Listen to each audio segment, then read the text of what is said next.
тэгээд тухайн өгүүлэлээ дагалдуулаад өөр бас материалыг өөр бичлэн холбогдох материалыг үзэж байгаа ийм сайн талууд байна. За тэгээд ингээд харахаар одоо өнөр заяа бол мэргэжлийн үг хэллэг нэр томьёо жигд байх тухай.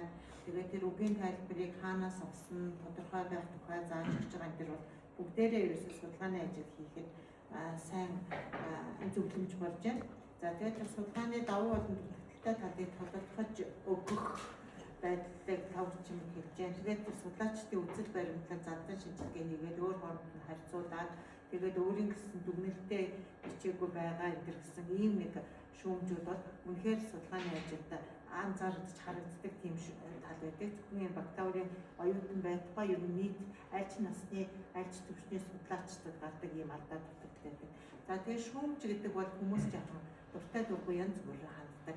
Шүүмж гэхээр дандаа дутагдaltaй талыг дурдж өгдөг юм шиг сэтгэхүйд одоо хуурчсан байдаг. Тэгэхээр шүүмж өгүүлэл гэдэг бол тухайн судлаачийн судалгааны ажлын давуу болон дутагдaltaй талыг хэлж өгөхөөс гадна тухайн судлаачийн дэвшүүлсэн дүгнэлт санал тэр зүйлийг дагуулад өөрийнхөө санааг хэлж өгдөг.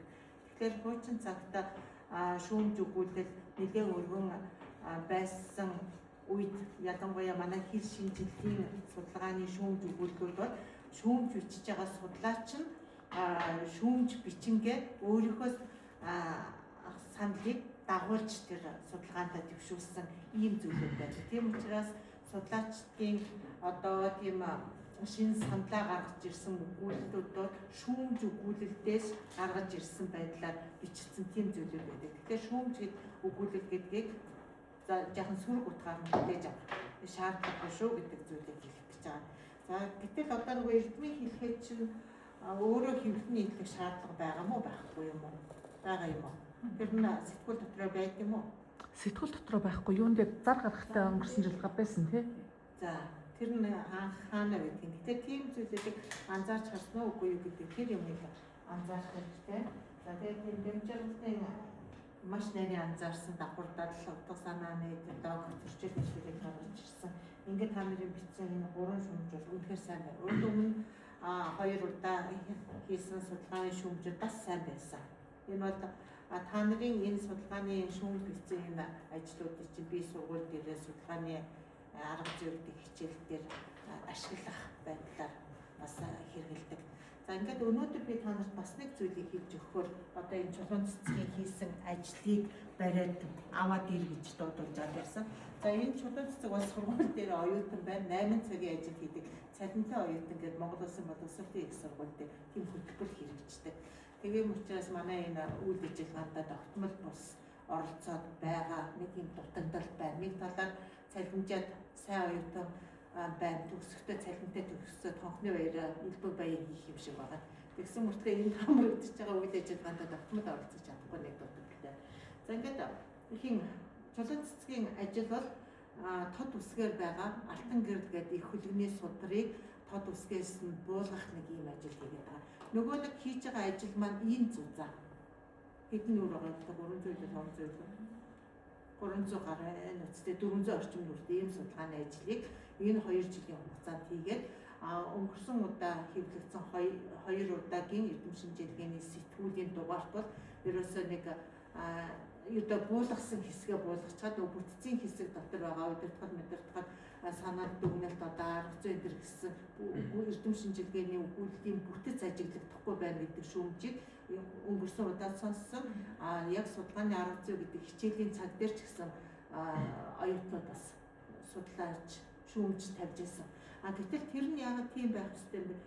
Учиртай болоод байгаа юм бэ? Тэгэхээр нөгөө нэг чулуун цэцэг чинь тод үсгээс байгаа алтан гэрдийг ингээд нөгөө ийм их ажлыг буулгах явцдаа нөгөө судалгааных ажилдаа танилцаж чадахгүй байгаа нэг юм дутагдал. Одоо энэ бүгдийг буулгахгүйд алтан гэрд судар нь ямар агуулгатай судар вэ гэдгийг одоо мэдэж чадах хэмжээнд л очижчихсан байна. Энийг юу гэж танд харуулж байгаа юм бэ гэхээр судалгааны ажлыг хийхдээ янз бүрийн зорилгоор бид нэр хийж байна. Сонирхолтой учраас хийж байна. Амьдралд үнэхээр сонирхолтой насан туршийн амьдралаа болгохоор, ажил хөдөлмөрөө болгохоор сонгож нэг хийж байгаа хүн байна гэх их мэтлэгээр. Эсвэл одоо магистрийн ч юм уу докторийн тэр диплом нь амьдралд ямар нэгэн шаардлагаар хэрэгтэй байгаа учраас хийх гэх мэтлэнгээр хувь хүний өөрийнх нь амьдралын зорилго хэрэгцээнээс шалтгаалаад судалгааны ажлыг хийх сэтэл нь хийж байгаа байдал нь энэ гэх мэтлэнгээр янз бүрийн байдаг. Тэр бол нэг үгүй хэлэхэд.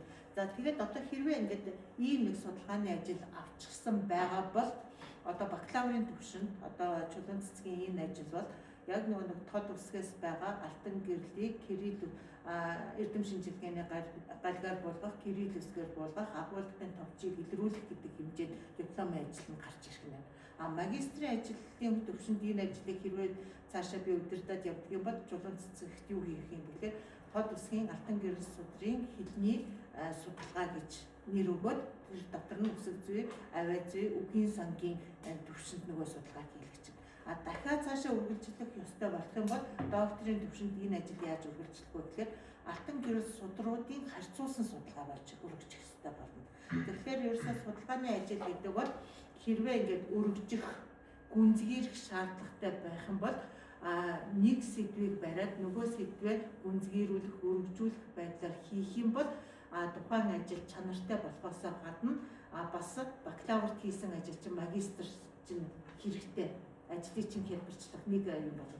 Магистрт хийсэн ажил дахиад цаашаа үргэлжлэх юм бол нөгөө харьцуулсан олон алтан гэрлүүд харьцуулагдах алтан гэрлүүд байлаа гэхэд нэг харьцуулагдах хэсэг нь бэлэн болчихсон байх байдалтай. Ажлын нэг хэсэг бэлэн болох байдалтай ингээд гүнзгийрдэг, өргөждөг ийм нэг сайн тал байдаг шүү гэдгийг хэлж өгч байна. Нөгөө талаар за та нар одоо сайн мэдэх баха. Хоорондоо ярилцдаг байх. Эсвэл ямар байдлаар ч юм мэднэ. Өөрөөр хэлбэл оюут багш хүн оюутандаа судалгааны сэдв өгөхдөө оюутандаа хайртай байх хэрэгтэй. Өөрөөр тэр судалгаа тухайн оюутны өмчрөх хувь шиг байх хэрэгтэй. Хувь хишиг шиг эсвэл одоо өмч байх шиг. Одоо тод үсгийн алтан гэрэл гэхлээр нэг чулуун цэцгийн нэр гарч байгаа шинжтэй. Эсвэл чулуун цэцгийн судалгааг үзэж явах шинжтэй. Тийм байдлаар оюутнаа дэмжих хэрэгтэй байна. Гэтэл ямар нэгэн байдлаар хийж байгаа ажил нь их тодорхой үр дүн нь эсвэл нөгөө хэрэг болох байдал нь янз бүр болоод байх тийм сэдвийг тал дээр өгч болохгүй гэсэн. Тэгэхээр манай одоо би ганц дахь багшигаа байнга дурдах дуртай. Ганц дахь багш маань юу гэж хэлдэг вэ гэхээр судлаач хүн бол өгөөмөр байх хэрэгтэй. Нэг сэдв сонгож авчаад юу чгүй мөржөө тавьчих гэж болж байгаа. Бусад хүндээ мүлжүүртэй байх хэрэгтэй гэдэг үгийг байнга хэлдэг байсан. Тэгэхээр нөгөө нэг судалгаа гэдэг маань одоо цэцэг дээр өөрийнхөө хавсар болгож чулуун цэцгийг хэрэглэхгүй л гэсэн үг. Одоо шуулуунхан хэлбэл ийм л байдалтай гэсэн. Тэгээ одоо ийм байдлаар судалгааны сэдвийг багш хүн оюутандаа багш хүн сурагч нартаа өгдөг байдлыг та нар бас насан туршдаа цаашдаа дамжуулж явах юм бол намайг амьдралд маань хүргэсэн хүн гарыг мань юу гэдэг вэ? Тийм юм хүргэлээ гэдэг шиг үгийг хэлээд хүнийг нэг дурсах юм энд хүрдэг. Өөрөөр хэлбэл хүнээс ач тусыг нь хүртэж явах хэрэгтэй дурсах юм чинь өөрөөр хэлбэл чулуун цэцэгт хувь болгож өгсөн энэ сэдв байдалтай гэсэн. Тэгэхээр энийг бол юу гэж байгаа. Тэгэхээр хувь өмчийн тухай асуудал ихээсээ илүүтэй судалгааны ажил гүнзгийрэх, судалгааны ажил өргөжих, жинхэнэ тууштай судлаач байх, чанартай судлаач байхын төлөө нэг төрлийн чиглэлийн сэдвийг эсвэл нэг талбарын судалгааг сонгож авч сэдвээ зөв сонгох, судалгаагаа зөв сонгохын тухай яриа энд чухал юм шиг. Одоо жишээлбэл одоо би шуудхан хэлнэ. Одоо ундрах эрдэнэ. Одоо ундрах эрдэнэ 2 дугаар курс авчихсан тийм ээ. 4 удаа эрдэм шинжилгээний хуралд оролцчихсан. 2 удаа байр эзэлчихсэн. Гэхдээ 4 удаагийн бэлтгэл нь 3 төрлийн сэдв байгаад байгаа. Нөх судалгааныхаа чигийг олохгүй байна. Энэ ч нэг сони юм шиг санагдаад хийчихээд, энэ ч сони юм шиг хийчихээд судалгаа нь чанартай болж байгаа. Тийм учраас байр эзлээд дэд байруудад ороод байгаа. Эсвэл тэр судалгаа сайн байна уу? Эсвэл судалгаагаа танилцуулж байгаа тухайн хүний илтгэх чадвар сайн байгаад байгаа юу? Тэгээ яагаад энэ нэг удаа судалгаа хийгээд орхичоод дараагийн дахиад шинэ судалгаа руу шилжиж байна уу гэдэг асуудал ч юм байна. Тэгэхээр тухайн судалгаа дуусчихад байгаа мó эсвэл энэ хүн зөвхөн сонирхогчийн төвшөнд өнгөцгөн нэг судалгаа хийгээд хайчихад байгаа мó гэдэг асуудал нөлөөлнө. Тийм учраас судалгаагаа судалгаач хүн тууштай байгаа гэдгийг мэдүүлэх нэг юм чинь нэг чигийн гүнзгийрсэн хөгжсөн тим сэдв байвал сайн. Тэгээд одоо жишээлбэл ундрах хэднийг ямар судлаач юу гэж хэлэх юм бэ? Одоо тим юмны судлаач гэх үү, ийм юмны судлаач гэх үү гэдэг ийм асуудал орно. Тэгэхээр одоо нөгөө нэг өмчлөлтэй юм уу? Эсвэл явдаг зам нь тодорхой байгаа гэдэг чинь судлаачийн тухай асуудал байна. Одоо бидний дунд одоо Монгол Улсын боловсролын их сургуулийн 1-р курсын оюутнууд танилцах дадлага хийгээд суугаад байна. Тэгэхээр нөгөө оюутнууд маань та нар анзаарах хэрэгтэй. Судалгааны ажил, судалгаач гэдэг бол ерөөсөө ажлын 8 цагт хийгдэх ажил биш.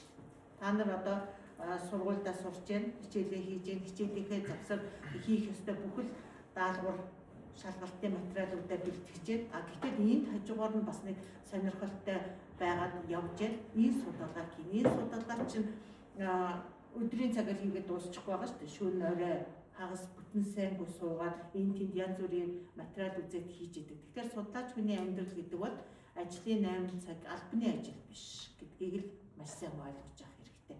Тэгэхээр ингээд ийм оюутан судлаач нар өөрсдийнхөө хүсэл сонирхлоор судалгааны ажил хийгээд зөвхөн унтаад сэрсэн сэрүүн байдаг хичээлээс үлдсэн нэг хэдэн цагт хийдэг ийм ажил биш шүү. Цаг наргүй хизээ хаана хийх үү бүгдийг хийгээд зүгээр явж байхдаа ч гэсэн бодоо сууж идэг ийм нэг ажил байдаг. Онцгой хөдөлмөр байдаг гэдгийг маш сайн бодох хэрэгтэй. Тэгээд хэрвээ та нар судалгааныхаа ажлыг ядахдаа магистрт үргэлжлүүлнэ, цаашаага тэгээд магистр сураад явж байхдаа амьдралын эрэлт хэрэгцээгээр өөрсдийн хүсэл сонирхлоор үргэлжлэх ёстой болох юм бол сэдвээ гүнзгийрч чадах тийм сэдвийг багштайгаа ярьж зөвлөж байгаа нь сонгож авч явах сайн шүү. За дараа дахиад бас үг хэллэгээ бас сайн сонгох хэрэгтэй. Одоо сүүлийн үеийн шин судалгааг ашигласан сайн байна гэдэг ингээд биччихсэн. Шин судалгаа юм уу юу байгааг нь мэдэхгүй зүгээр сүүлийн үеийн гэж л хэлбэл болчихно. Шин хүчин мэдэхгүй шүү дээ. Шин хүчин агуулгатай эсхийн судалгаа мөн эсхийн тухай. Иймэрхүү үг хэллэгээ сайн бодно. Өөрөөсөө та нар сайн хэлж өгч чинь. Тэгэхээр одоо энэ удаагийн одоо эрдэм шинжилгээний 3 дахь өгүүлэг энэгээр гаргахдаа агуулга бүгдээр мэдчихсэн тохиолдолд ядахтаа алтан тод үсгийн алтан гэрэл судрын агуулга ийм байна гэсэн байдалтайгаар чулуун цэцэг өгүүлэлээ бичих хэрэгтэй болох нэ гэдэг үгийг хэлэх гэж байна. За сайн. Ийм ажил. Тэгэхээр одоо та нар тэгээ өнгөрсөн жил бас манай боловсролын их сургууль дээр бакалаврын төвшний оюутнуудад тэтгэлэг олгодог болчихсон. Тэр тэтгэлгийг бас хүртэж энэ судалгааны ажлыг хийгээд явж байгаа. Тэгээ мөн танай сургуулиуд ч байгаа Монгол Улсын боловсролын их сургууль, Мойсийн сургууль, их сургууль дээр багш нарын удирдах авч явж байгаа янз бүрийн төслийн ажлууд дээр бүх төвшний бакалавр, магистр, докторийн төвшний оюутнуудыг хавсруулж ажиллаулдаг тийм нэг шинэ байдал нэвтрээд байгаа. Тийм учраас та нар багш нартайгаа хамтраад судалгааны ажил хийж байгаа энэ байдлаа маш сайн ашиглаарай. Багшаа хамтарч ажиллах юм байна уу? Намайг оролцуулах юм байна уу? Үнгүй би ажиллах шүү. Ингэж хэлнэ. Заавал мөнгө харах биш, ажлын хөлс харах биш. Тэгээ ингэж хэлэх юм бол тийм судалгааны төсөлд ажилласан гэдэг ажлын туршлага чинь та нарт давуу тал болох юм шиг. Тэгээд тийм байдал нээлттэй болчихсон учраас янз бүрийн төсөл хөтөлбөр дагалдаарай, багшигаа дагалдаж ажиллаарай, багшийнхаа гар хөл болоорой тус болоод гүйжих нь шүү дээ. Тэгэхэд зөндөө юм сурна гэсэн. Ингээд та нар өгүүлбэрүүд шүүмж бичиж байгаа чинь эргээд та нар сонсоо сууж байгаа хүмүүс за би дараа бичихтэй ингэж болохгүй юм байна шүү гэж өөртөө санаа аваад сууж байгаа шүү дээ. Дараа өөрөө бичихтэй бас сайнсан болно гэсэн. Тэгэхээр та нарын энэ хийгээд байгаа ажил ядахтаа миний хичээлийн материал болж байгаа шүү. Баярлалаа. За баярлалаа.